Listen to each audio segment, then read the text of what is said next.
You're listening to the Power Agent Blogcast, empowering agents to elevate their business to the next level.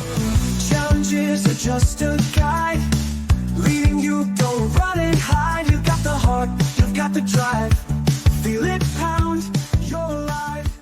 Power Agent. Welcome back to the Power Agent Blogcast. You know, building a top-notch team, well, that's a challenge. It's a challenge every real estate leader faces. And luckily for you, some of the greatest minds out there, they've already tackled these tough questions. So we're gonna look at the best leadership books out there and see what applies to you, to your world. It's amazing, actually, how much wisdom you can get from, well, fields you wouldn't expect, almost like a secret code just waiting to be cracked, for real estate success. Okay, so let's crack it. First up, Start with Why by Simon Sinek. I'll admit, I thought the why in real estate was obvious. Sell houses, make money, but Sinek goes way deeper than that. Yeah, he really does. He wants us to connect with the why that really resonates on an emotional level, both for ourselves and our agents. Think about it. Are you really just selling houses? Or are you helping families build their dreams, create financial security, put down roots? Now, that's a why that gets people fired up. Yeah, it makes a lot of sense. And I bet that kind of passion, it's contagious. It's not just motivating your team, it's attracting clients who believe in what you're doing. Exactly. If you really are passionate about helping families, achieve their real estate goals, well, that shines through. That authenticity, it builds trust. Let's move on to a classic, The 7 Habits of Highly Effective People. Stephen Covey. I feel like everyone's heard of this one, but applying the habits, well, that's the hard part. Oh, it is. Real estate can be a whirlwind. But Covey, he gives us a framework to help us stay focused on what matters. Take being proactive, for example. It's more than just reacting to changes in the market. It's anticipating them. What if you started tracking local development projects so you could identify those up-and-coming neighborhoods before everyone else? Now that's proactivity. Wow, that's a game changer. I'm already taking notes. Another habit that stands out is putting first things first. Easy to say, but hard to do when you're juggling, clients, agents, paperwork. Right. But what if you, blocked off time each week, specifically for agent development, and not just training on contracts or marketing, but, actual coaching, focused on, their goals and their challenges? That shows them that you're invested in their growth. And that investment, it pays off. Yeah. Happier agents, better experiences for clients, everyone wins. All right, next up, it's another Simon Sinek book, Leaders Eat Last. Catchy title. I'm picturing a real estate leader pushing a pizza away dramatically, but I'm sure there's more to it. Oh, yeah. There's a powerful metaphor here. Sinek says the best leaders create an environment where the team's needs come first. It's about building a culture where everyone feels safe, supported, and valued. So it's not just about perks or bonuses. It's about actually caring about your team's well-being, maybe providing professional development, or just checking in and asking, how are you doing, really? Exactly. That kind of care, it turns into loyalty and commitment. When your agents feel valued, they'll go the extra mile for their clients, and that reflects back on you, the leader. A ripple effect of positivity. Okay, let's switch gears. Dare to Lead, Brené Brown. This one caught my eye because vulnerability and leadership, they don't always seem to go together. Yeah, it might seem counterintuitive, but Brown makes a good case. She says vulnerability is important for building trust and connection. Think about it. Have you ever worked with a leader who pretended to have all the answers? How did that make you feel? To be honest, intimidated. I definitely wouldn't speak up. I'd much rather follow someone who's willing to admit, they don't have all the answers. Someone who's open to feedback, to different perspectives. Exactly. Vulnerability isn't weakness. It's authenticity. It's about creating a space where your team feels safe to take risks, share ideas, admit mistakes without being judged. Now that sounds like a breeding ground for creativity and innovation. It is. And in real estate, that agility, it's essential to stay ahead. Okay, next on the list, Good to Great by Jim Collins. I love a good success story. This book breaks down what separates the good from the truly great. How does that translate to leading a real estate team? Well, Collins talks about 3 key disciplines: disciplined people, disciplined thought, and disciplined action. So in the real estate world, this means hiring the right agents who fit your culture, focusing on a niche that makes you stand out, and then consistently executing your strategy, even when things get tough. So it's not just about having a great vision, it's about having the discipline to bring it to life, step by step. Precisely. It's about making those small choices, those consistent choices that lead to extraordinary results. One of the toughest things for any leader in any field, I think, is building a team, a real team, not just a group of people. And in real estate, that can be extra hard. But there's this book, The 5 Dysfunctions of a Team, Patrick Lencioni. It's like a roadmap to help you navigate all the tricky parts of team dynamics. Yeah, I've definitely run into a few of those.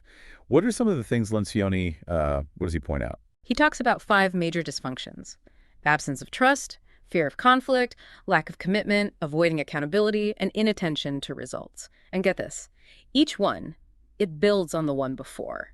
Oh, wow. So like if there's no trust, you're going to fear conflict. Yeah. Which leads to a lack of commitment and so on, like a domino effect. Yeah, exactly. Like, let's take that fear of conflict. On a real estate team, maybe agents aren't speaking up when they don't agree with something, a listing strategy, a marketing plan, whatever.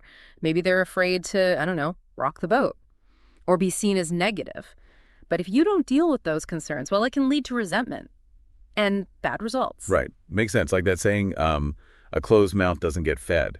How do you build that kind of culture where it's okay to disagree? It starts with trust. You have to, as the leader, you have to model that vulnerability, be open to feedback, encourage your agents, to challenge each other, but respectfully, and focus on the best solutions, not just winning the argument. It's about having those tough conversations, but in a safe space. Okay, let's move on to Atomic Habits. James Clear. Love this idea. Small changes, big results. Yeah. But honestly, it's so easy to get caught up in the day-to-day. As a leader, putting out fires. It's hard to stay focused on the little things.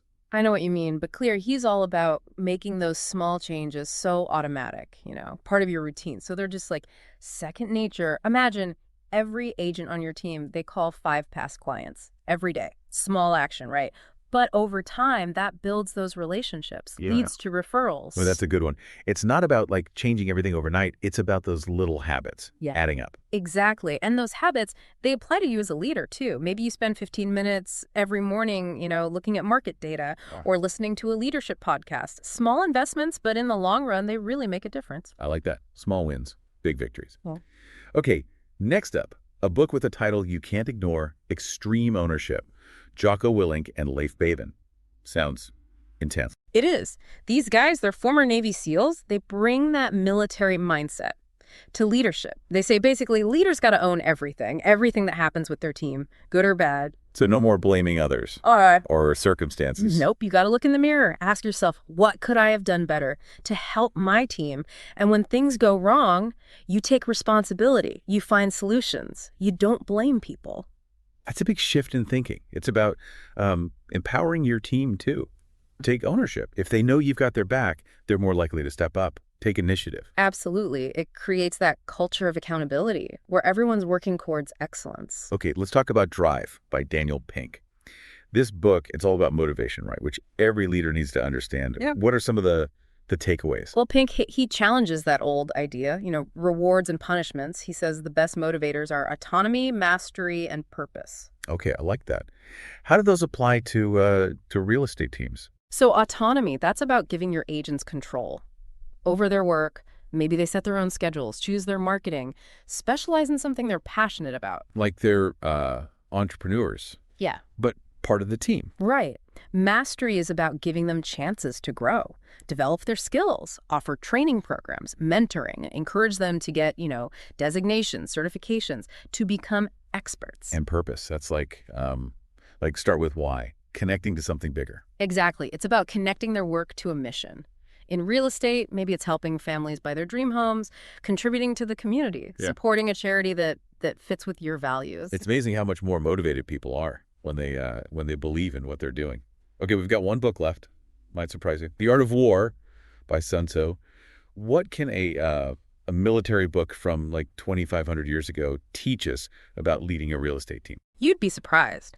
Sun Tzu's principles, they still apply, even today. In real estate, he talks about knowing your enemy, which, in real estate, that means understanding your competition. What are they good at? What are their weaknesses? What are they doing right? And where are they messing up? It's like market research. Yeah. But on steroids, really knowing your competition inside and out. Right. And he also talks about choosing your battles. So, in real estate, maybe that means focusing on a niche, a certain area where you have an advantage instead of trying to do everything. And it's about, playing to your strength, being strategic, with your time and resources. Yeah, exactly. And then Sun Tzu, he talks about adaptability. The real estate market, it's always changing. So you got to be able to, adjust your strategies when you need to. That's where those 7 habits come in handy. Being proactive, thinking win-win, seeking first to understand. You got to be flexible. You got to be able to respond to whatever's happening. What I really like about The Art of War is that it makes you think like a strategist. You see the big picture. You anticipate those problems before they pop up. Like having a secret weapon up your sleeve. So we've covered a lot of ground. Yeah. From finding your why to building a team to being vulnerable to thinking like, well, a military strategist. It's amazing how much you can learn from these books, even though they're not, specifically about real estate. It is. And what's really hit me? It's how connected all these concepts are. It's not about, picking one or two. It's about putting it all together, a whole approach to leadership. Like a tapestry. Each book adds a different thread, a different color, a different texture. Yeah. And your tapestry, it'll be unique. Because there's no right way to be a leader. You take these principles, you make them your own. It depends on your personality, your team, and the challenges you face in your market. So for everyone listening, we want you to, read these books, think about these ideas, and start creating your own leadership masterpiece. Remember, leadership, it's a journey, not a destination. It's about always learning, growing, evolving. Who knows? Maybe someday you'll be writing your own leadership book, sharing what you've learned. Now, that's a great goal. Thanks for joining us today. On this look at leadership books, we hope you got something out of it, some insights, some inspiration to take your leadership to the next level. Go out there and make a difference.